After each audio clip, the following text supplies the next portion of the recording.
하나님 말씀 읽겠습니다. 신약성경 사도행전 16장 19절부터 34절입니다. 사도행전 16장 19절부터 34절까지 말씀을 교독하도록 하겠습니다. 제 성경으로는 신약성경 215쪽입니다.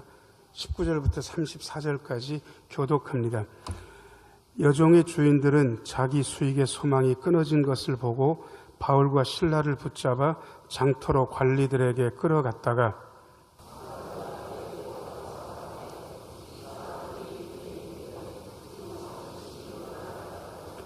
로마 사람인 우리가 받지도 못하고 행하지도 못할 풍속을 전한다 하거늘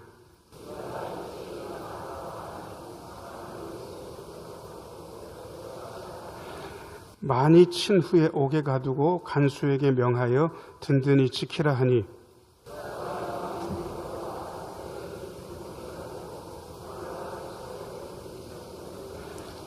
한밤중에 바울과 실라가 기도하고 하나님을 찬송하며 죄수들이 듣더라.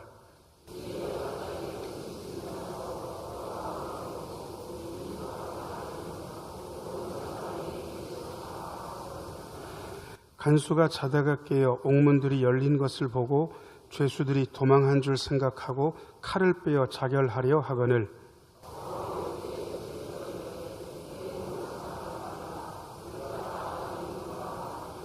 간수가 등불을 달라고 하며 뛰어들어가 무서워 떨며 바울과 실라 앞에 엎드리고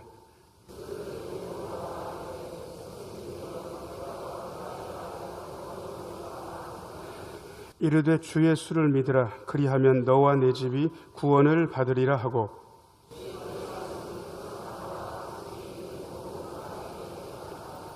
그 밤 그 시각에 간수가 그들을 데려다가 그 맞은 자리를 씻어주고 자기와 그 온 가족이 다 세례를 받은 후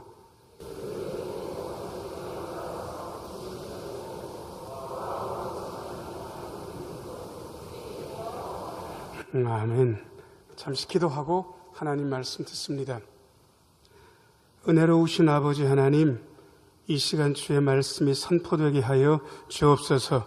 주의 말씀이 우리의 마음속에서 약동하게 하여 주옵소서. 주의 말씀에 사로잡히는 시간 되게 하여 주옵소서. 예수님 이름으로 기도하옵나이다. 아멘.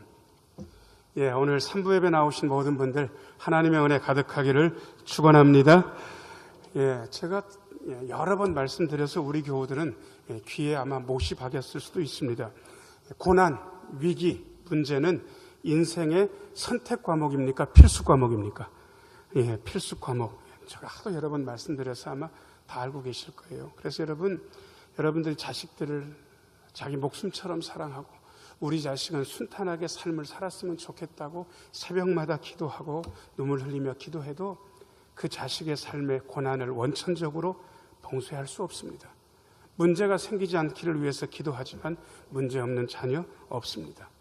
위기가 없기를 위해서 기도하지만 내 삶에도 위기는 늘 닥칩니다. 왜냐 그러면 그게 인생의 필수 과목이기 때문에 그렇습니다. 그래서 인생의 고난과 위기 그리고 억울한 일들을 만나면서 사람들은 질문을 하게 되는데 질문을 어떻게 하느냐에 따라서 좋아질 수도 있고 굉장히 복잡해질 수도 있습니다. 보통 인생의 고난과 위기가 닥치면 도대체 왜, 무엇 때문에, 누구 때문에 이렇게 묻는 분들이 대부분 많습니다. 그런데 그런 질문은 도움되지 않습니다. 왜냐 그러면 어느 한 사람 때문에 내 문제가 생긴 게 아닙니다. 나의 고통과 나의 고난과 나의 힘든 문제는 많은 것들이 얽히고 설켜서 그런 사건의 모양으로 내게 닥친 겁니다. 그 대신 도움되는 질문을 하려고 하신다면 이렇게 하시면 좋을 듯 싶습니다. 자, 저를 따라서 하세요. 하나님, 무슨 목적이 있으셔서 제게 이 일을 허락하셨습니까? 왜, 누구 때문에, 무엇 때문에 라고 묻는 것은 과거를 자꾸 돌아보는 겁니다. 이거는 도움이 하나도 안 됩니다. 그런데 무슨 목적이 있으셔서 제게 이 일을 허락하셨습니까? 묻는다면 그것은 앞으로를 보는 게 됩니다. 제가 아는 집사님 두 분이 참 믿음 좋고 아동부 교사도 잘 도와주고 했던 분인데요. 그 두 분 슬하에 자식이 태어났는데 다운 증후군 아이가 태어났어요. 키우면서 얼마나 눈물 겪고 어려웠는지 제가 교육전사 때 신방 갔습니다. 그리고 울면서 저한테 뭐라고 얘기했냐 그러면 목사님 제 죄 때문입니다. 남편은 그렇게 얘기하고요. 아내 되시는 분은 저한테 똑같이 얘기해요. 목사님 제 잘못 때문입니다. 여러분 그분들 죄 때문에 과연 그 집에 다운증후군 아이가 태어났을까요? 안 그래요. 그렇게 질문하기 시작하면 아주 어렵습니다. 그런데 그 두 분이 기도하시면서 하나님 왜 이 아이를 우리 가정에 허락하셨습니까? 이렇게 안 묻고요. 하나님 무슨 목적으로 무슨 뜻을 이루시려고 이 아이를 우리의 가정에 보내셨습니까? 이렇게 묻기 시작했습니다. 그리고 그 목적을 찾아냈고 그리고 기쁜 가운데 잘 아이를 양육하는 그 모습을 제가 보았습니다. 여러분 무슨 목적이 있을까? 그 다음에 또 하나의 질문은 고난과 위기의 상황, 억울한 사건이 닥쳤을 때 과연 어떤 식으로 대처할 것인가? 반응을 묻는 것은 그야말로 조금 더 현실적인 질문이기도 합니다. 자, 저를 따라서 하세요. 고난과 위기 중에 어떻게 대응할 것인가? 오늘 본문의 말씀도 하나님께서 무슨 목적으로 사도 바울 일행에게 이런 일을 허락하셨을까? 사도 바울 일행은 이 고난과 위기 중에서 과연 어떻게 대응한 것인가? 라는 이 질문 가지고 읽어보면 보이는 게 만만치 않게 많습니다. 아시는 대로 사도 바울은 사도행전을 살펴보면 3차의 전도여행, 선교여행을 했습니다. 2차 선교여행은 시작부터 좋지 않았습니다. 싸우다가 틀어져가지고 방향을 달리 정했고 그리고 바울과 실라가 터키, 지금의 터키 지역을 선교하면서 굉장한 장애에 여러 번 부딪히게 됐습니다. 희한하게 하나님의 일을 선교사가 전도하려고 하는데도 불구하고 일이 잘 안 되는 거예요. 신학자들은 바울과 실라 중에 자꾸 아프기도 했고 이러저러한 사건 사고가 있어서 선교가 잘 안 되었다고 그렇게 이야기합니다. 그래서 도대체 무슨 일일까 고민하고 그랬는데도 하나님께서 특별한 조짐이 없어요. 그런데 드로아라는 지방까지 왔는데 거기서 사도 바울이 환상을 보게 됩니다.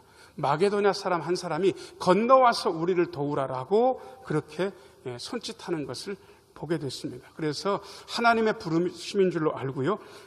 그야말로 드로아에서 떠나가지고 네아폴리를 거쳐서 여러분들이 잘 알고 있는 빌립보 교회, 빌립보 성까지 다다르게 됩니다. 그리고 보통 사도 바울은 모르는 성에 가서 전도하기 시작하면서 회당에 가가지고 전도를 하는데 빌립보 성에는 아직 회당이 없어서 강가에 가서 전도를 하는데 아주 유력한 한 여자분을 만나게 됩니다. 그분이 이름이 루자로 시작되는데 누군지 아시는 분들도 있을 것 같은데 누굽니까? 루디아라는 여자분을 만나게 되는데요. 이분이 자주색 옷감 장사입니다. 옛날에 자주색 옷감은 일반 시민들이 교통 때 입을 수 있는 옷감이 아닙니다. 귀족들이 특별한 날에만 입는 옷이기 때문에 이걸 취급하는 분들은 대단히 부유한 상인들일 가능성이 많습니다. 그리고 그야말로 사도 바울의 복음을 듣고 나를 예수 믿는 자로 인정한다면 우리 집에 와서 머물러 주십시오. 그렇게 강권했고 사도 바울 일행은 그야말로 루디아 집에서 선교 거점 베이스 캠프를 삼고 그야말로 편안하게 이제 전도만 하면 되는 그러한 상황, 그야말로 날개를 다는 듯한 길이 열린 듯한 그러한 상황이었습니다. 좋았죠. 자, 그런데 문제가 생겼습니다. 자, 첫 번째 대지 좀 비춰줘 보세요. 자, 저를 따라서 하세요. 우리에게 억울한 사건과 위기가 닥칠 때가 있습니다. 사도 바울 여행이 저작거리에서 전도를 하는데 귀신 들린 여종 하나가 뒤에서 자꾸 소리를 지르는 거예요. 어떤 귀신이 들렸냐 그러면 점치는 귀신이 들린 거예요. 이 점치는 귀신 들린 여종, 귀신 들렸으면 얼마나 무섭고 본인은 힘들었겠습니까? 그런데 여종이기 때문에 이 점치는 귀신 들린 여종이 점을 봐주고 그래가지고 주인한테 돈벌이를 쏠쏠하게 시켜주는 거예요. 그러니까 주인 되는 사람들은 여종이 귀신 들려서 고통스럽긴 하지만 돈벌이가 되니까 쫓아낼 생각도 안 하고 돈벌이가 돼서 아마 점치는 일을 계속 시켰던 것 같습니다. 그런데 이 점치는 귀신 들린 여종이 정확하게 얘기하면 그 귀신이 얘기하는 거죠. 사도 바울 일행을 뒤에서 졸졸졸 따라다니면서 이분들은 하나님의 거룩한 종들입니다. 이분들은 여러분들에게 구원의 도리를 선포하고 있습니다. 여러분 지금 귀신이 참말 했습니까? 참말 했습니까? 참말한 거예요. 귀신이 귀신같이 알고 참말을 하는 거예요. 아유 참말 하는데 방해되지 않겠네. 아니요, 방해됩니다.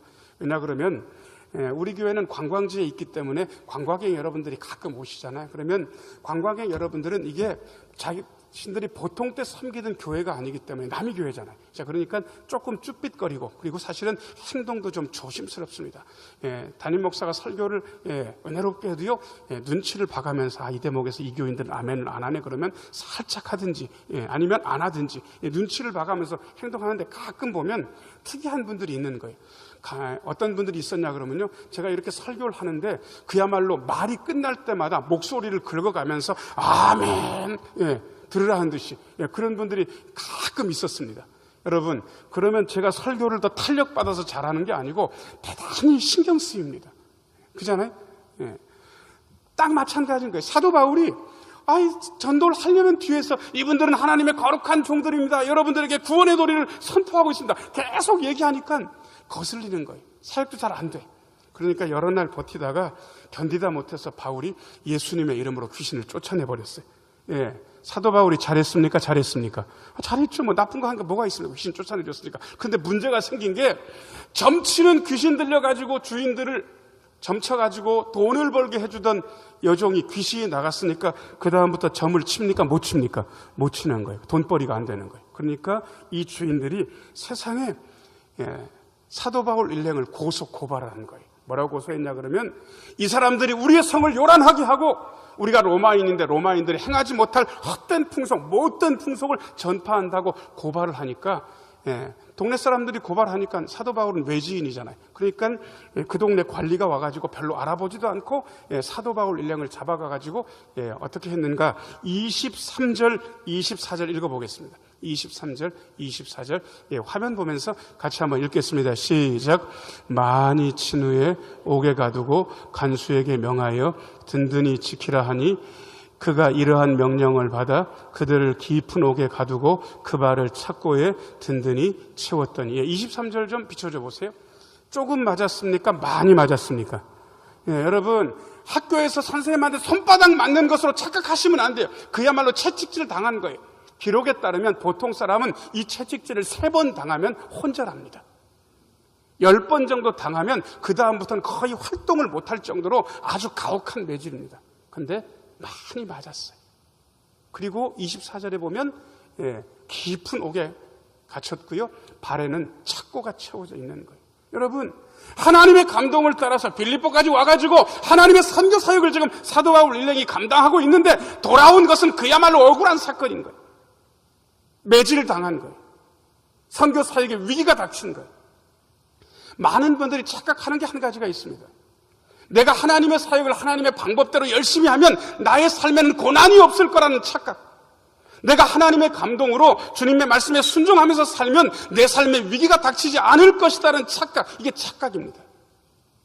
여러분, 사도 바울 일행이 잘못한 게 어디가 있습니까? 하나님께 불순종한 건 어디가 있습니까? 그런데 하나님께 순종해서 여기까지 왔는데 돌아온 것은 매질이었고 돌아온 것은 투옥이었습니다. 여러분, 혹시 어떤 교회에서 목회자가 여러분 하나님의 말씀에 순종하시면 인생의 꽃길만 펼쳐질 겁니다 라고 얘기한다면 아닙니다. 성경이 그게 아니라고 이야기하고 있습니다. 자, 저를 따라서 하세요. 우리에게 때때로 억울한 사건과 위기가 닥칩니다. 하나님의 일을 올바로 하고 하나님 말씀에 순종하는데도 이런 일들이 생길 수 있는 거예요. 이게 당연하다고 생각해야지, 하나님 앞에 하나님 도대체 저한테 왜 이러십니까? 원망하면 안 돼요. 그래서 여러분들이 잊어버리지 말라고, 자, 저를 따라서 하세요. 어떤 일도 나에게 생길 수 있습니다. 한 번만 더. 어떤 일도 생길 수 있습니다. 제가 여러분 협박하느라고 이렇게 얘기하는 게 아니에요. 이게 진실이기 때문에. 강단에서 진실을 선포해야 되는 거 아니겠습니까? 혼자 하는 것보다 옆에 있는 분들한테 너무 무서운 표정으로 하지 마세요. 그러면 상당히 이상하게 들리니까 표정은 부드럽게 하고 옆에 있는 분 얼굴 보시면서 장로님, 집사님, 권사님, 어떤 일도 생길 수 있습니다. 얘기 한번 해보세요. 장로님, 집사님, 권사님, 어떤 일도 생길 수 있어요. 어떤 일도 생길 수 있어요. 몸이 아파서 병원에 입원할 수도 있어요. 사고를 만날 수도 있어요. 자식이 말썽을 부릴 수도 있어요. 억울하게 고소고발 당할 수도 있어요. 사기꾼한테 돈을 뜯길 수도 있어요. 어떤 일도 생길 수 있어요. 왜요? 고난과 위기, 문제는 인생의 필수 과목이기 때문에 그렇습니다. 그랬습니다. 자, 그렇다면 목사님, 제가 예수 잘 믿은 것도 도대체 무슨 보람이 있는 겁니까? 어떤 일도 나한테 생긴다면 예수 잘 믿을 필요 없는 거 아닙니까? 이렇게 질문하는 분들한테 제가 다음 얘기를 해드릴게요. 대응이 중요하다고 말씀했습니다. 대응이. 자, 두 번째 좀 비춰줘 보세요. 네, 두 번째.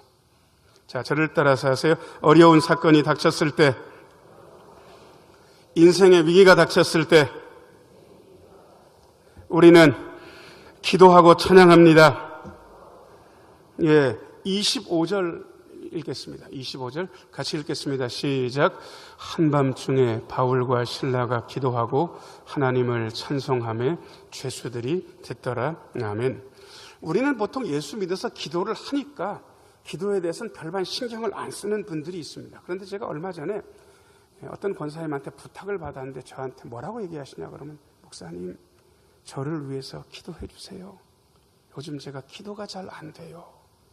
기도가 잘 되도록 기도해 주세요. 저한테 기도 부탁을 했어요. 그 권사님이 기도 안 하는 권사님 아니에요. 새벽마다 나와서 기도하세요.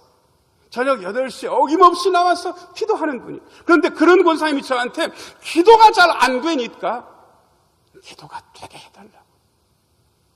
아세요, 여러분? 기도하는 게 문제가 아니라 기도가 돼야 되는 거예요. 근데 문제는 기도를 하면서도 기도가 안 되는 경험들을 우리는 한다는 거예요. 기도해본 분들은 알아요. 기도가 뭔지 모르는 분들은 전혀 이해를 못 하실 수도 있어요. 근데 제가 해법을 말씀드릴게요. 기도가 안 되면 어떻게 하는가? 본문에 별로 답은 나와 있는데요. 자, 저를 따라서 하세요. 기도가 안 되면 찬양하면 됩니다. 예, 죄송합니다. 저희 집안 얘기에서 저희 어머니, 사모님은 기도가 안 되면 찬송을 크게 부르셔요. 울어도 못하는, 요즘은 좋아하는 게 바뀌셨는데 제가 한참 기도하고 저희 어머니 기도할 때는요, 세상에 4절까지 그 찬송을 3번도 부르고 7번도 부르는 걸 봤어요. 그렇게 부르다가 기도가 된다 싶으면 그때 기도를 하시더라고요.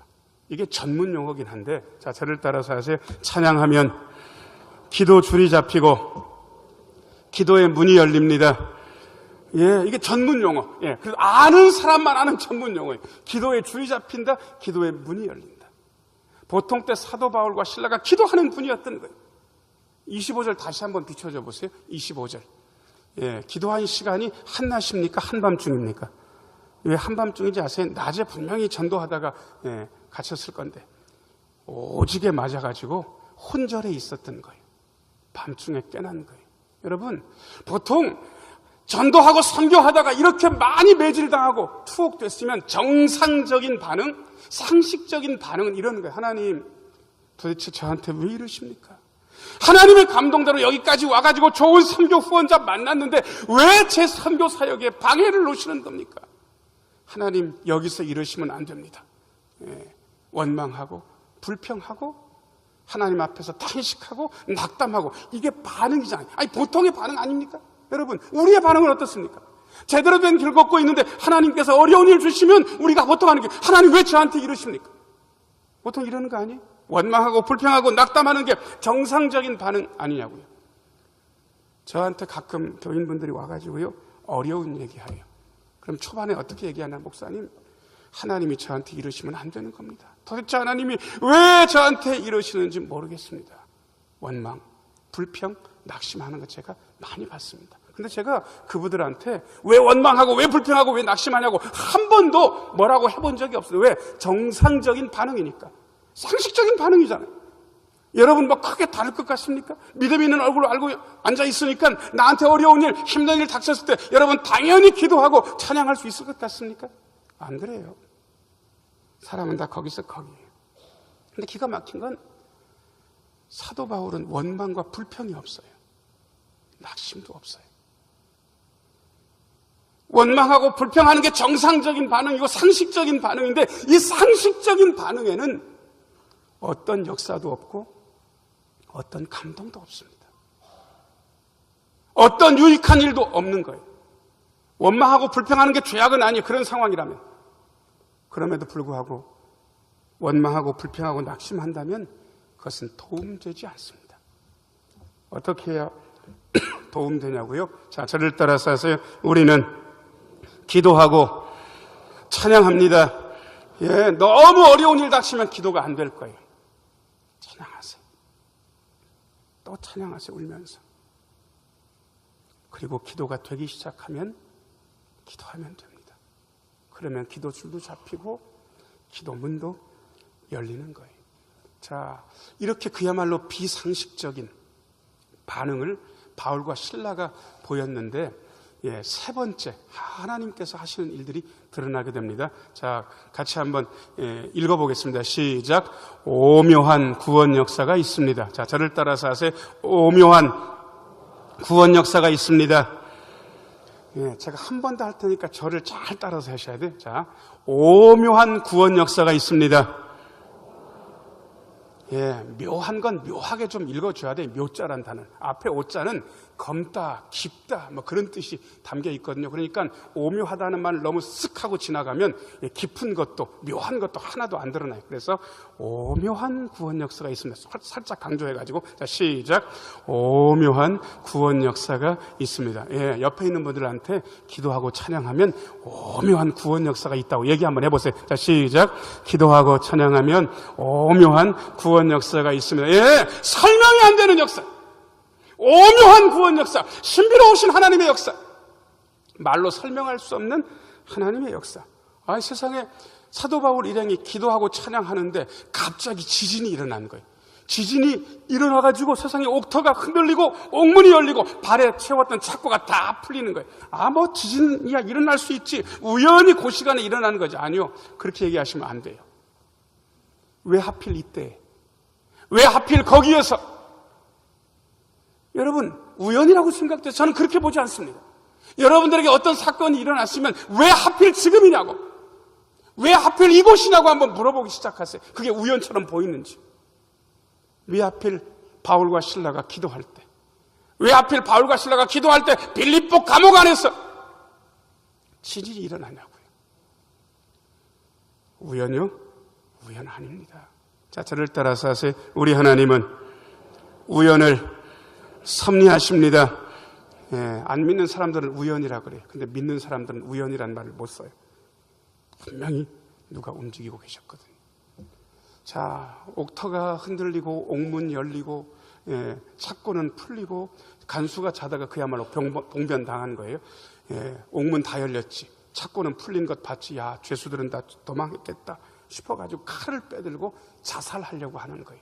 여러분, 왜 이게 이해가 되냐 그러면요, 옛날에 간수가 죄수를 지키다가 죄수가 도망하면 그 죄수가 받았던 형벌을 대신 보통 받습니다.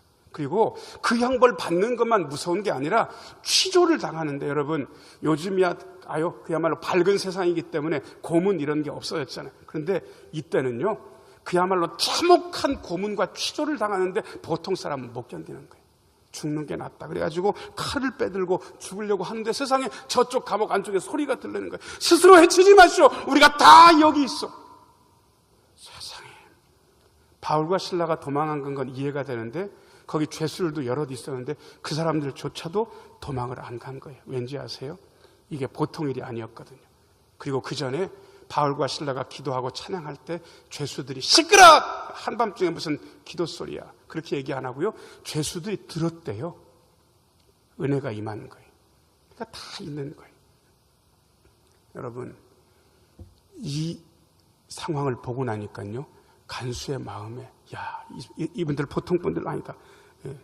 두려움에 빠져가지고요, 와가지고 사도 바울 일행에게 절을 하면서 여러분들이 가장 잘 알고 있는 얘기를 묻습니다. 30절, 31절. 30절, 31절. 자, 화면 보면서 같이 한번 읽겠습니다. 시작. 그들을 데리고 나가 이르되, 선생들이여, 내가 어떻게 하여야 구원을 받으리까 하거늘 이르되 주 예수를 믿으라. 그리하면 너와 내 집이 구원을 받으리라 하고. 예. 호칭이 아마 그 전까진 죄수, 혹시 번호가 있었으면 1번, 2번, 3번, 4번으로 불렸는지 모르겠습니다. 그런데 30절 보니까 죄수라고 부릅니까? 선생이라고 부릅니까? 선생.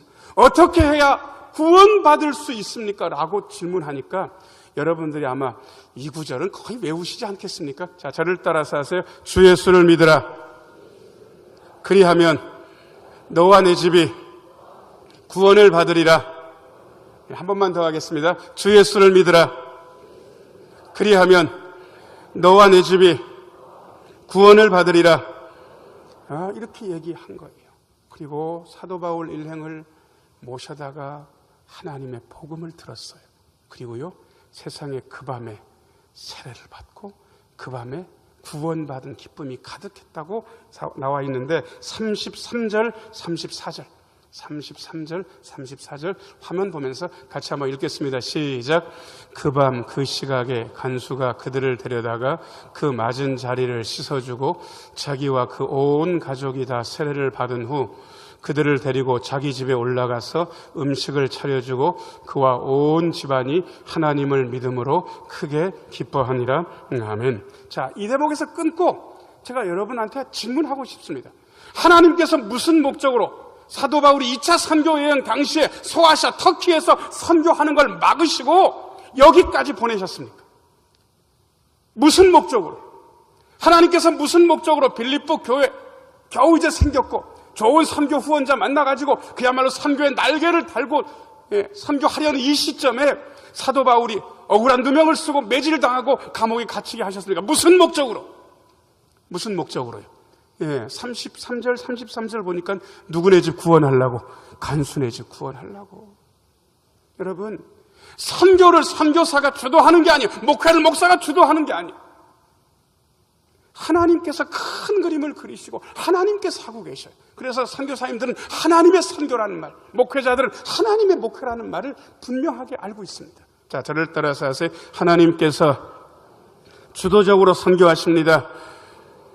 하나님의 선교, 우리는 도구일 뿐이, 우리는 쓰임받는 거예요. 우리는 이끄시는 대로 가는 거예요. 그러고 보니까 무슨 목적으로 사도 바울 일행이 2차 선교여행 당시에 터키 지역에서 선교가 잘 안 됐는지, 왜 빌립보 지역에서 억울한 누명을 쓰고 감옥에 갇히고 매질을 당했는지 다 보이는 거예요. 이 간수네 집 구원하시려고. 여러분, 이 뒤에요, 사도 바울 일행이 감옥에서 계속 있습니까? 풀려납니까? 풀려나요. 로마 시민권자라고 얘기하고요, 그야말로 죄송합니다, 선생님들 죄송합니다, 제발 아무 불평하시지 마시고 나가만 주세요, 아주 사정 부탁받아가면서 당당하게 감옥에서 나오게 됩니다. 이걸 보니까 하나님이 하시는 방법을 제가 대번에 알겠더라고요. 자, 저를 따라서 하세요. 우리 하나님은 한 방에 해결하십니다. 한 번만 더. 우리 하나님은 한 방에 해결하십니다. 저는 이 말이 너무 마음에 든 거예요. 한 방에 해결하신다. 그런데 세상에 제 아는 목사님 한 분이 있는데 이분이 소시적에 좀 놀았거든요. 놀 때 뭘 잘했냐 그러면 당구를 많이 쳤어요. 그런데 지금도 당구 실력이 만만치 않은데 이분이 이 얘기를 듣더니요, 또 이렇게 얘기를 하대요. 자, 저를 따라서 하세요. 우리 하나님은 한 큐에 해결하십니다. 당구를 좋아하는 분의 발언 같죠? 그러고 보니까 한 방보다 한 큐가 더 좀 있어 보이는 거예요. 자, 옆에 있는 분들 얼굴 보시고요, 우리 하나님은 한 큐에 해결하십니다. 한마디씩 해보세요. 자, 시작. 우리 하나님은 한 큐에 해결하십니다. 하나님이 그런 분이란 말이에요. 하나님이 오묘한 구원 역사는 그런 거예요. 사람이 보기 어려워.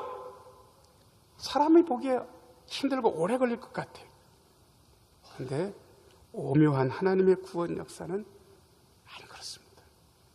사랑하는 여러분, 인생살이 하시면서 억울한 사건 만나서 가슴 끓이고 계십니까?